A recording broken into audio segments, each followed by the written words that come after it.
I just wanted to thank you for giving me the time to talk to you today, Miss Allen. You're most welcome.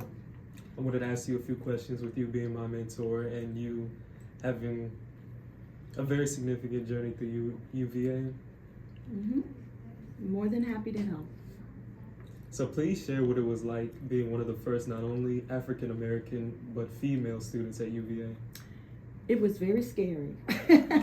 I had gone to a very small Catholic private school in Williamsburg, Virginia, and there were only 42 students in my graduating class. When I got to UVA and realized that there were thousands of students there, I immediately kind of got a little like starstruck and also felt a little lost and out of place. One of the things that helped me though was that my first roommate was someone I had gone to high school with. So she and I were able to navigate together, and we were like kind of joined it by the hip everywhere we went. And it was exciting. It was new. Probably the thing I remember the most was I didn't have to be around my parents anymore. I was on my own. But I didn't get the significance of the women being there or being one of the first Black students there until we would have things like orientation and stuff and look around, and there were like very few of us. And I just realized that I had probably been counted twice. One is a Black student and one is a female student. There were 400 female students admitted that year, and the offer to the Black students were only 100 Black students. And so you kind of feel like, I know I sat there and I realized that they were counting on us to kind of be successful. That if we weren't successful, maybe they weren't going to continue to let other Black students or other women even in. So from that, I was a little bit, overwhelmed is probably the best word to say, overwhelmed. I did grow up in Williamsburg. I'm very familiar with the College of William and Mary. I did not want to go there because it was just like going from 12th grade to 13th grade. I'd been over there so many times. So this was just a whole new experience, So, but I went to UVA because I did get accepted and I got a lot of financial aid, which helped my mom, who was a single mom, because I got so much scholarship money and things like that my mom told me one day that it was cheaper for me to go to UVA than it was to have gone to private Catholic school. So what advice would you give to me and other peers in the future class of UVA? Okay, so again, my experience is a bit far removed from what yours would be because I graduated in 1974 with a degree in history. I stayed because I had worked for the Dean of Admissions, and he asked me one day what was I going to do with my history degree. And I told him, I don't really know. And he said, take this 20 cents and go get yourself a cup of coffee. I didn't understand what he was saying, but what he was saying was my degree wasn't going to open the doors maybe that I was meant to open with just that degree. So he says, you're going to have to go further. And I asked him what his degree was in, and he said he had gotten a degree in education. And so I said, well, I like helping people. And he says, well, what about counseling? He says, you seem to have a real knack for being able to be empathetic to people, and you also have good ideas. And if you wanted to be a dean of admissions one day, or dean of student affairs, or something like that, that would be a good jumping off point for you. So I stayed. I got my degree in May of 74, and by August, I was in graduate school. And it was a year program. So I graduated the next year, May 75, with a master's degree in education with a concentration in counseling. So part of it was, and I would, looking back over my experience, my thing was, I probably should have gone more to see a faculty advisor as I was picking classes and doing that. I did not do that. Now that I look back, I don't know what that is to do that, but I know a lot of students did it. But I happen to be fortunate enough that of the few black students that were there weren't a lot, so there was only like 4 or 5. They were mentors to other black students. Also, believe it or not, the black students who were going to UVA Law School or some of the graduate schools, they actually, I would say, adopted us. They would come over to our dorms and they would sit down and talk to us and say, how are things going? Is there anything we can do to help you? Is there anything that you don't understand? So they were as engaged in helping us be successful as anybody else was. So it was like having, I guess you'd call it like the big brother, big sister program. They would adopt us and check in on us regularly. Plus, one thing I will give UVA credit for, they prepared for the women students coming and they prepared for the black students coming. And by that, I don't mean that we got any special treatment, but we had designated deans, like in Deans of Student Affairs. We had a dean called Linwood Jacobs. Dr. Jacobs, he would come visit us in the dorm.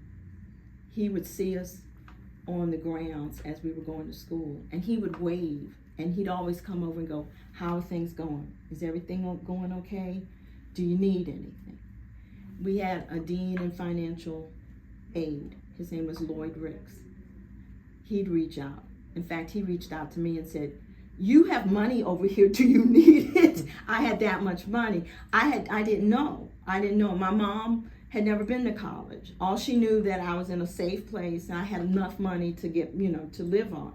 He called me one day and said, you still got $2,000 over here, would you like it? And I go, oh, okay. But they were, I know now, having graduated and talked to them, they were there for us. Even if we didn't know they were there for us, they watched us. They watched our grades. They wanted to see how we were doing. So to me, that's a strong bond of community that they almost were like, we are not going to let you fail. As I worked for the Dean of Admissions, because I started doing that my second year, I learned that UVA at the time had the lowest flunk out rate of all of anybody. It was like less than 3%. And that was for all the guys that had been there and all the white students and things. So they were like, you were never going to fail. We were going to make sure you got through this. But as you're doing it, you're like, so like, oh my God, what if I don't get a good grade? But that was there. It was like a safety net that we knew nothing about. So from that experience, as I look back now, UVA was actually a very good place to be as a student, as a school. And now that I go back to Black Alumni Weekends, go back to my sorority, reunions and things like that, I'm amazed at how many black students go to school there. And so my whole thing is not that we were cookie cutter. I mean, we weren't. Just because we were all black, of course, we weren't the same people. It wasn't like we were family automatically. We all came, some people came from big cities. Some people came from huge high schools. I came from a Catholic high school, little tiny high school. People came from places I didn't even know existed in Virginia. I mean, somebody told me they came from Freeman. I went, where the hell is Freeman? I never even heard of Freeman. I know Richmond, I know Williamsburg, I know Newport News, but they were coming from all these places I never even heard of that even were in Virginia. So it was good to get to know them, and I go, well, what's it like to live where you live? So, but the thing, and I know this is wrong to say, but the thing I looked forward to every Friday, we would get out of class, usually about 2 o'clock. We were a family. The black students were a family. I'm sorry, we just were, I mean, all of us had some Caucasian friends, but on Friday night or Friday after stuff, we got together in one of the lounges of whoever's dorm it was, and all we did was party because it was like being at home. And also we found a way to not be, I guess, lonely, because we all made friends with each other, and we would cook meals together. We would eat together at Newcomb Hall where the cafeteria was. We would play bid whist all night together. You know, we would watch the stories. You don't even know what stories are, but back then they had these soap opera stories in the daytime, and we'd meet there after class, because classes usually were over about 12:30. We'd meet there and eat together and just do everything. So we got to be very tight-knit, and I remember the Black Student Alliance was a very important organization for us, because that's where we could sit and do kind of like you're asking me, you know, how are you doing? What has happened? We even had a sit-in. We actually took over the president's office our first year, because we felt we had to make a stand as Black students. We got there and UVA said, here's your ID. I don't know if you know what the corner is, but the corner is the stores and stuff that are right down off of Emmett Street. And they said, with your ID, you can cash a check. You know, you can do everything, because you are a student of the University of Virginia. You can go wherever you want to, you know, and just show them your ID. So a couple of the black students, the guys went down to the corner. They went to buy some school supplies or eat lunch or something. It was actually in the evening, I'll never forget. And they were coming back to the grounds. They were going to their dorm. And 2 University of Virginia police officers followed them the whole time into their dorms, and they started to harass them, saying that they did not belong in those dorms. And it got to be a thing. So we had a meeting of the Black Student Alliance. We decided that we had to actually assert ourselves and let the university know, for whoever didn't want us there, that we were there and we weren't going anywhere. So we had a silent sit-in. We took over the president's house. And what we did was we didn't carry, you know, torches and all that stuff like, you know, that have happened in later. We just went over there and we had a sit-in. And what we would do, we would go in shifts. We had signed up for shifts. So if you had history class at 9, your shift might start at 11.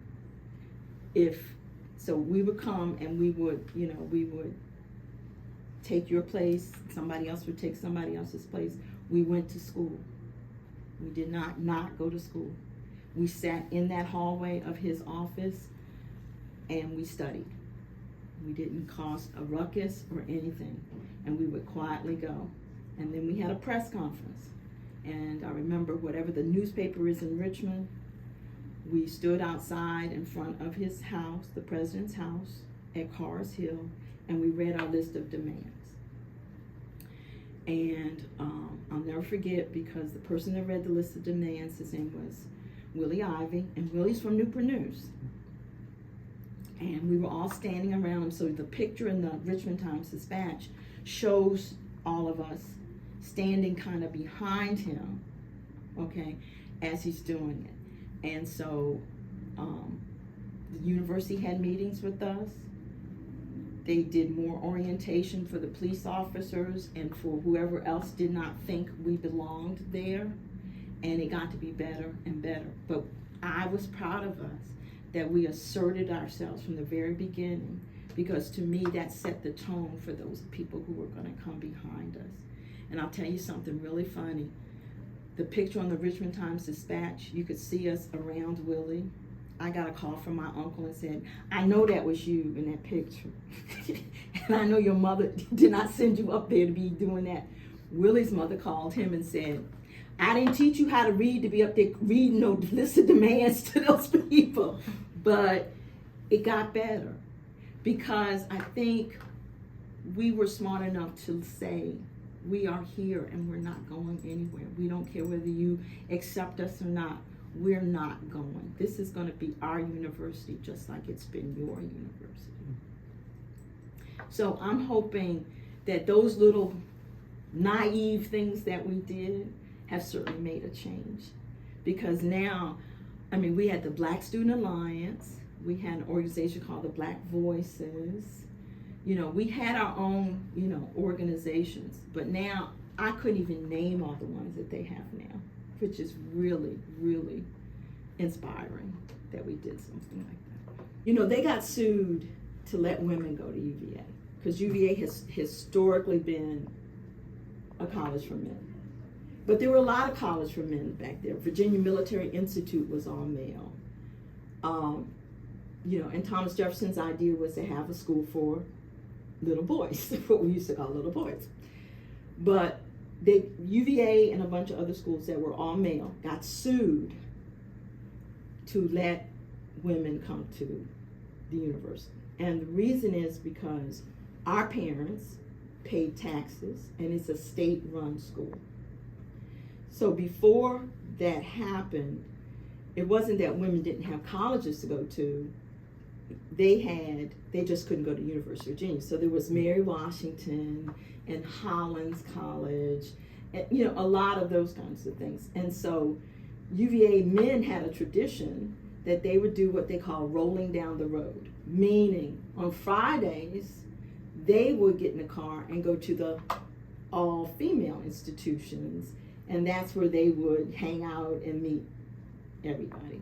So it was kind of strange because I remember the first homecoming.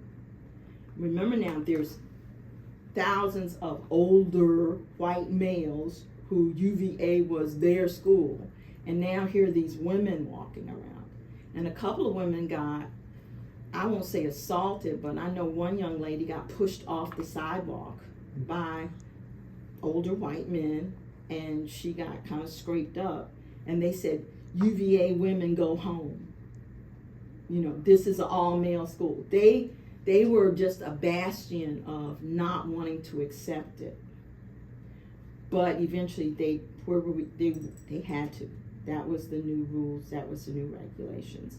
And as the generations went by, of course, you know, I think now there might be more women that go to UVA, I'm not sure of the statistics, than there are men even. And they did not want the black students either, the rah-rah UVA, you know, men that came back for homecoming, because we went to the first football game. We had a black quarterback, and we had one black cheerleader. Harrison Davis was our quarterback. Kent Merritt was on the football team. They're black males, so we went to support them. There could have been some others, but those are the two standouts that I remember. And remember, there was only 100 of us, but we all, you know, and now we're friends because there's friendship in numbers. And across from where we were, over to the other side of the stadium, was the biggest Confederate flag I'd ever seen in my life. And they held that Confederate flag up the whole game to kind of let us know you're not as welcome as you think you are. And so that was kind of intimidating, but it didn't stop us. Nothing they did ever stopped us. We kept on going. And so I'm proud of how strong we were, because we didn't even know we were being strong. We were just gonna get our college education and leave. And I remember some of the professors did not necessarily, they were entrenched in just teaching males. I'm kind of a little bit of a dichotomy, because I went to Catholic school and I know Latin, and I knew I had to keep my grade point, so I know Latin very well. And my roommate, of course, she and I went together. We were the two females in the Latin class. The professor came in every morning and said, "Good morning, gentlemen." He would not acknowledge that we were there. When we went to recite and we didn't do it fast enough for him, I mean, Latin is a dead language, but we know it. He would tell us to sit down. Obviously, we hadn't studied. That kind of thing to like emotionally get you unsettled and off. I did well, but it was a struggle. UVA has an honor system, and so you have to write, I affirm that I did not give or cheat or anything on your, and that's fine. That was what we did. That's what everybody did, and everything was supposed to be, fairly anonymous, and even, I never questioned it. I never got in any trouble about the honor code or anything like that. But the honor code was so strict that, I swear that I have not lied, cheated, or stolen any answers on this thing. I would walk around, I'd be honest with you, and I'd see a pencil on the ground. I wouldn't pick up the pencil. You know why? Because I thought it was like some kind of, trap, that I picked up the pencil and it wasn't my pencil. Somebody would accuse me of an honor offense. I mean, that's how, in some ways it was tense to even be there. But I've talked to students since then, and they look at me like, are you serious? And I go, but time even. I mean, your mom's, her generation of going to school, my generation of going to school, and yours. It's so different. It's a different world. And I'm glad it's a different world. I'm glad it's a different world. I'm glad I survived to be able to talk to you about it too. But yeah. So there are a lot of black students there, which I do take some credit for. Because when I worked in admissions, my job was to recruit more black students to the University of Virginia. So I'm the creator of what they call Spring Fling. And Spring Fling to this day still exists. And it was a way to go to high schools and invite black students to come spend a weekend with us so that they could experience it for themselves.